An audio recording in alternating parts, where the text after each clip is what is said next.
Hello everybody, my name is Timothy Josephic, and today I will be doing a presentation on the different way to approach solving NP problems. First off, let me go with an overview of what I'll be talking about today. First, where our technology is headed. Then, why we need different ways to solve NP problems. How we are going to accomplish that. And then how it relates to our current technology today. So first off, let's talk about the maximum possibilities of Turing computers. Over here, we can see a trend line. This was actually discovered by Gordon Moore, the co-founder of Intel, back in the late 60s. He noticed that every 18 months, we actually double the amount of transistors we can fit onto a processor. And eventually, we will actually run out of computing power because we will actually go and only be able to fit so many atoms in between each transistor. So by the year 2025, it's said that we will no longer be able to increase that power. We will no longer be able to actually decrease the gap of atoms in between each transistor. So this is why we need a different approach to solve NP problems, because if we can never discover whether or not P equals NP or whether it doesn't, we should be able to find another way around solving these NP problems. So this is where quantum computing comes into play. While a Turing computer uses bits of ones or zeros, or on or off switches, a quantum computer uses quantum bits or qubits, and with those they can be a 0, a 1, or both at the same time. This is done by using atoms instead of just the actual electrical impulses.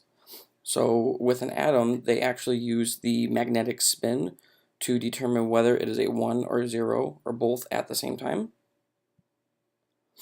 So as we can see over here, the way they determine that is actually by using probability of whether or not it will be a 1 or a 0, since when you actually look at it, it will be ending in a 1 or a 0.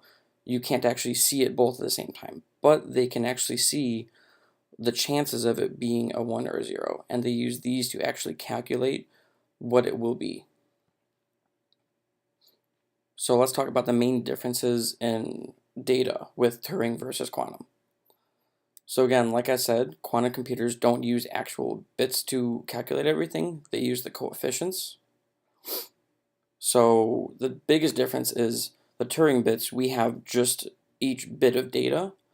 With quantum computers, we actually have 2 to the n power of these Turing bits. So as we can see over here, I have just 2 basic bits in a normal computer. And with those, I can have 4 separate numbers, but I only need 2 bits to know what this number entails. So as you can see, 0, 0, 0, 1, 1, 0, or 1, 1. Now with a quantum bit, if I have 2 quantum bits together, I actually need 4 numbers to determine what this actually equals. So this is where our 4 coefficients come into play. So as you can see with that, we actually have 2 to the n normal bits, and this gives us exponential number of bits. So if we have, say, 300 quantum bits, we actually have 2 to the 300 Turing bits. That's more than the number of particles in the entire universe. So we can actually use this to calculate everything exponentially. So as you see here on the left, this is what's going to represent our Turing bit or a Turing computer. Now the way a Turing computer actually calculates everything, it goes one step at a time. So we can never do more than one thing at a time unless we use parallelization. And with that, we only have so much power still. On the right here, I'm going to explain the quantum bits, quantum computers, and how they calculate.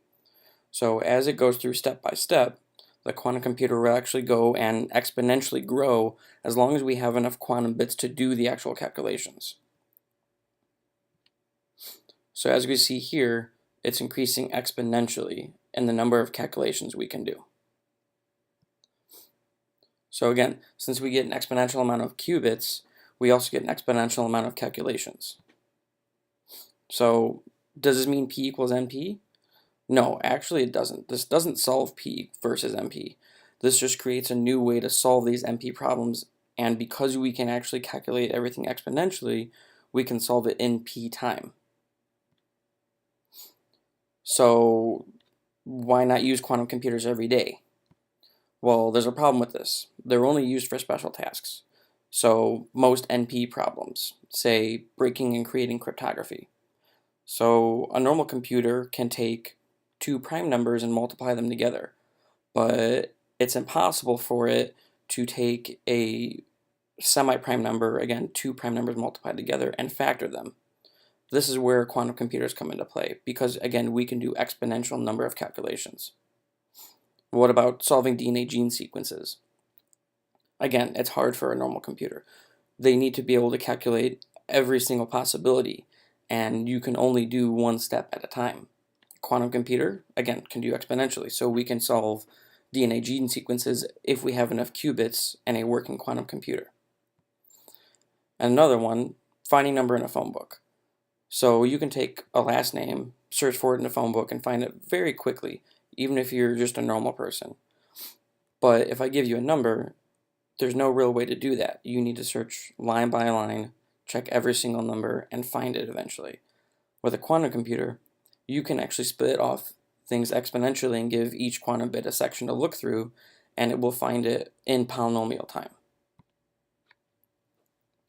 The problem with this, though, is that normally each computation is actually slower than Turing computer. So you wouldn't want to take a quantum computer and say, write a Word document or watch a movie on Netflix. You only want to use it for these special tasks. But again, we can do more computations at once. And you can compare this to parallelization with normal computers, but there aren't enough normal computers in the world to do this. Again, 300 quantum bits, that's more particles than the universe in number of computations. The biggest downside to quantum computers is that for qubits to work, they need to be as cold as possible. We're talking close to absolute 0 Kelvin. So the way they actually do this is they use liquid helium to cool down these quantum computers to as close to absolute 0 as possible, so they will actually work. So I want to thank you for listening to this. This is my bibliography. I just want to give credit to Veritasium, the channel on YouTube. Is actually run by a guy named Derek Moeller. He is a PhD in physics, as well as a couple other universities. Thank you for listening. This is Timothy Joseph again. Goodbye.